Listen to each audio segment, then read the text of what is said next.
I was brought up in a Christian family, so we would go to church every Sunday, and from a very young age, like, I knew that Christianity was not what I believed in. And one of the first instances which I remember was I was actually in church and we had to write a song about God, and my song was Jesus and God, Jesus and God. This is it was like a little rap. And I remember the pastor came over to me, he grabbed a piece of paper and he scribbled it out and he said, "No, Jesus is God." And it's from this moment, maybe I was about 7 years old, when I realized that Christianity is it's not for me.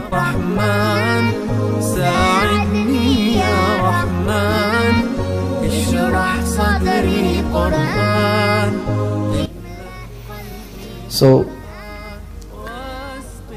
I continued to go to church for many years, because it was the closest thing that I believed in. I always believed in one God.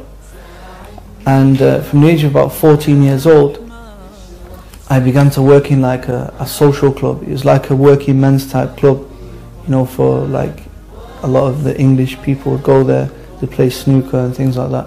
And I actually ended up starting to sing because I wanted to get into singing. I became a jazz singer. So from the age of about 14 onwards, I was actually a professional jazz singer, and I was still going to school.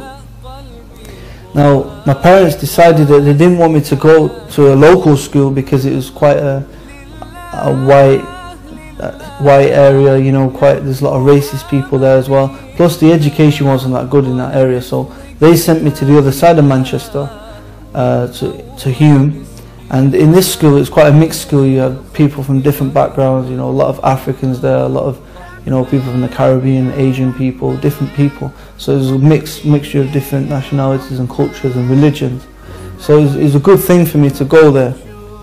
Now, from like the age of 18, and at this point, like, I was contacted by Sway. He's quite a well-known rapper in London. He used to be quite big, and I did a track with him, where we did a mixture of like jazz and hip hop. So I was actually, I was getting about doing my music, things like that, and it was my dream to be like a jazz, a big jazz singer. This is what I wanted to do, and actually my career was actually doing well. I was getting a lot of gigs. I was singing on cruise ships and singing in different football stadiums and venues, and it's becoming quite good. And this is really what I wanted to do. I was just concentrating on doing this dream. So at the age of 18, a lot of Africans moved into my area. It became quite an African area. A lot of people from West Africa, like Sierra Leone, Nigeria, and I became friends with some Sierra Leone brothers, and they were Muslim by name. Some of their family were Muslim, but they didn't really know much about Islam. But anyway, we began to do business, and eventually I had to travel to Africa, to Sierra Leone. We were selling cars, and I was also getting involved in studying diamonds and learning about diamonds. So this is like the path which I wanted to take, because this is what my friends were doing. And it was good money, it was just, living the life, trying to make as much money as we can, enjoying life, spending it, wasting it all away. This is what we was doing. And my experience in Africa, the first country I went to was actually Senegal, in Dakar in Senegal. And it's over 90% Muslim, and this was the first time I actually heard the call to prayer, the adhan, calling the Muslims to come and pray, Allahu Akbar, Allahu Akbar, and this sound of the actual adhan, it really made me think, what is this? And it made me want to know more about Islam, and at the time I was actually stuck because I was only supposed to be in Senegal for maybe 2-3 days, and I told the hotel manager, because I was actually stranded there for over 2 weeks and I didn't have any money to pay for the hotel. I told the hotel manager, and he said, "No problem, come to my house." The hotel manager took me to his house, and he was a Muslim. I was a bit scared to go to his house at first because, I just thought Muslims are all terrorists and all the things I'd heard were all bad things. But I had no option. I couldn't phone home because my parents didn't even know I was in Africa. So, I had to go to his house. I went to his house, and this is where I heard the adhan. And while I was there, his grandmother died. His grandmother passed away, and she was over 100 years old, and he was crying on the bed. And I remember putting my arm around him and saying, look, you know, she'll go to a better place, you know, just trying to comfort him. And he said, I'm not crying because she died. He said, I'm crying because I wanted you to meet her, because I wanted her to make dua for you, that you would be a Muslim. He said, because she's an old woman and Allah will answer her du'as. And this really touched me, because I thought, the guy's not even upset because she died. Yeah, he's in full belief that she's going somewhere better, which I wasn't, you know, trying to comfort him. You know, and it made me want to know more about Islam. You know, so a lot of misconceptions were cleared up there. So this was like the beginning of me looking into Islam, you know, to start to look, just for interest, just because I wanted to know what these Muslims believe, because they're nice people.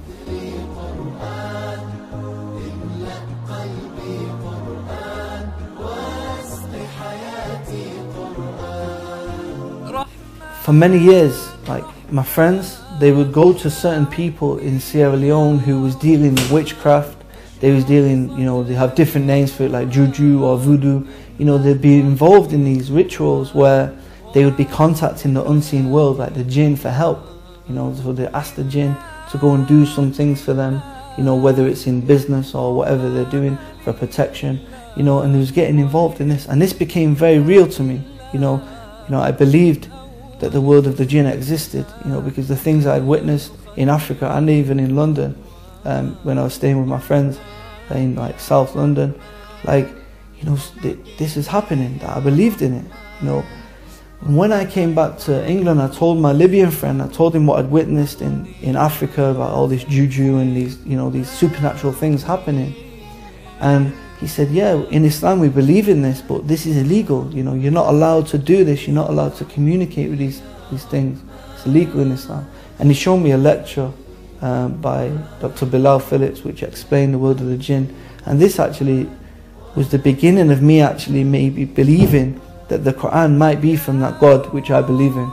Yeah, because I've always believed in the one God. But from this point, this was when I was actually questioning, maybe the Quran is from that God, from the God that I believe in. So I started to look more into the Quran.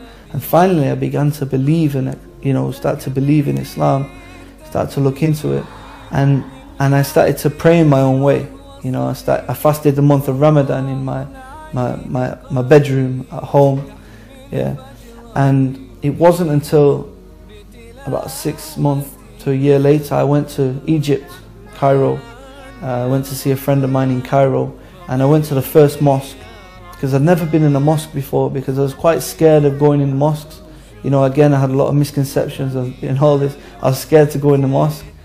And I went to the mosque, and I asked my friend, I said, can you teach me how to pray properly? And he said, no. He said, because you're not a Muslim. I said, I'm a Muslim, I pray, I fast, you know, I try. He said, no, you have to say the Shahada. You know, and I didn't know what the Shahada was. You know, I said, what's the Shahada? He said, this is a declaration of faith, you know, to declare that there's nothing worthy of worship except Allah and Muhammad, peace be upon him, is the final messenger. So this is when I actually embraced Islam, you know, officially. That was back in 2006. Okay, mashallah. Aki, can you now tell us how coming to Islam has changed your life? Since accepting Islam, you know, it wasn't easy, you know, because I was still a singer. I was still doing, you know, things that are not good, you know, undesirable things, like, you know.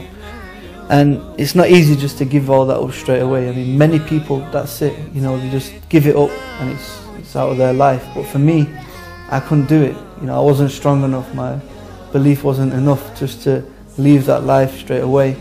It took a long time for me to, you know, give up my singing. The singing was the hardest thing, you know, and the music, because it was a big love of my life.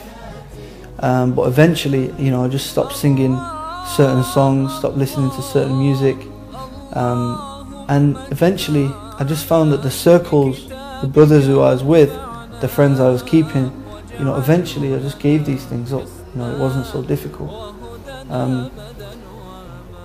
A big turning point in my life was that during this period of me actually, when I was, beginning to pray and I actually accepted Islam, over this period of time where I was actually transitioning from a non-Muslim, from a Jahiliyyah actually to accepting Islam, I had a court case going on, for over 2 years. It was a very stressful time for me and my family, but alhamdulillah, I was accused of something and it all went away.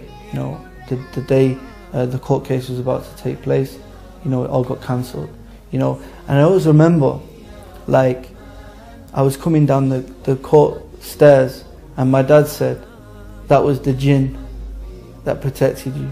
Yeah, and my dad's a non-Muslim and he was actually on this belief, for such a long time, because he knew about the world of the jinn and he knew about some of these things. And I said, no, it was Allah. I said it was Allah, it was God what protected me, because at this point, I'd actually left these circles which I was involved in, where you're getting caught up in the wrong things, getting accused of the wrong things, and that's what happens ultimately, whether you're innocent or not. If you've got the wrong company, you're gonna get dragged into these things. So this is the importance of Islam, where you are who your friends are. So for me, over this transition period, I just backed off from certain friends, and started to spend more time in the mosque. Especially like Ramadan. We had Ramadan. Spending time with the brothers, spending a lot of time just learning. YouTube helped. There's a lot of lectures and things on there, but it's about just taking time away. You have to distance yourself from certain people and actually move on with your life. But it takes time. It wasn't easy when I first became a Muslim. My parents, they didn't like it. They was worried. They just thought I was becoming a terrorist. But now they acknowledge that I've become a better person. I've seen them been asked many times about me, and they said that I'm definitely a better person now than I was.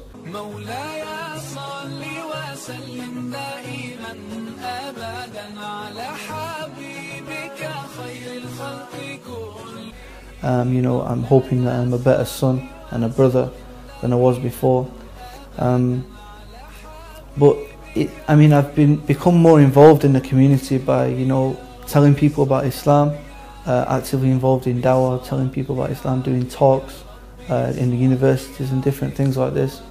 And I've also since gone back to Africa, because Africa, I have a big love for Africa, because it's where I first heard the adhan, it's where I first started to understand the world, the unseen world, and it's also where I took my shahada in Egypt, you see. So I decided that I'm going to go back to Africa, and a few years ago I set up my own charity called Volunteers Sierra Leone, where we're actually now responsible for 65 Muslim schools around Sierra Leone. So now this is actually, we're in the process of preparing volunteers to actually go back to Africa and actually help the Muslims and the non-Muslims with education, because education is the key. If you look at the people what was living in my parents' area, what I was telling you about before, where the education is bad. These people, none of them have been to college even, none of them have been to university. They've all, a lot of them no jobs. They don't know much about life. But because my parents sent me to quite a good school on the other side of the city, I got to experience different cultures and understand education is the key. So it's about giving back to the community, giving back to Africa, especially for me. What advice have you got to Muslims and non-Muslims regarding Islam? The advice that I'll give to non-Muslims is just open your heart and sincerely look into the religion of Islam. Read the Quran with an open heart and just see what you think. And if you do believe in a one true God, put your head on the floor when you're alone and ask that God, ask the Creator to guide you to the straight way. Put your head on the floor, submit to God and ask Him, if Islam is true, show me. And this is the advice I give to non-Muslims. For the Muslims, the advice would be that I advise the Muslims to actually study and learn more about Islam, but whatever you do know, you have to pass on. Yeah? If you know non-Muslims, if you know Muslims that are not practicing, you have to advise them to actually come back to Islam. And the other advice is to keep up with your salah. This is very important. If you've got the salah, everything else will come, inshallah. I'd just like to say Jazakallah khair.